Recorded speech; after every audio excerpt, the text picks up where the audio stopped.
সামনে আবৃত্তি করে শোনাচ্ছি। উদ্ভ্রান্ত সেই আদিম যুগে স্রষ্টা যখন নিজের প্রতি অসন্তোষে নতুন সৃষ্টিকে বারবার করছিলেন বিধ্বস্ত, তার সেই অধৈর্যে ঘন ঘন মাথা নাড়ার দিনে রুদ্র সমুদ্রের বাহু প্রাচী ধরিত্রীর বুকের থেকে ছিনিয়ে নিয়ে গেল তোমাকে আফ্রিকা।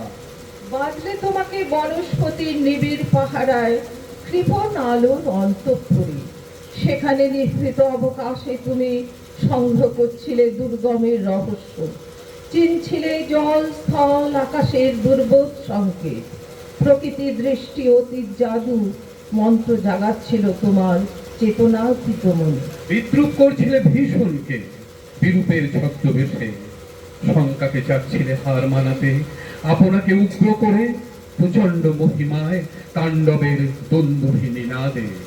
হায় ছায়াবৃতা, কালো ঘুমটার নিচে অপরিচিত ছিল তোমার মানব রূপ, উপেক্ষার আবেল দৃষ্টিতে এলো ওরা লোহার হাত করিনি, নখ যাদের তীক্ষ্ণ তোমার নেকড়ের চেয়ে, এলো মানুষ ধরার দল, গর্বে যারা অন্ধ তোমার সূর্যহারা অরণ্যের চেয়ে, সভ্যের বর্বর লোক নগ্ন করল আপন নির্লজ্জ অমানুষতা।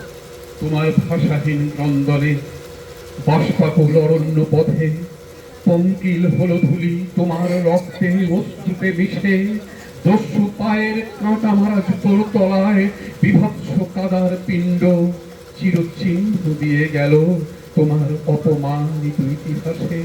সমুদ্র পাড়ে সেই মুহূর্তে তাদের পাড়ায় পাড়ায় মন্দিরে বাজছিল পূজার ঘণ্টা, সকালে সন্ধ্যায় দয়াময় দেবতার নামে শিশুরা খেলছিল মায়ের কোলে, কবির সঙ্গীতে বেজে উঠছিল সুন্দরের আরাধনা।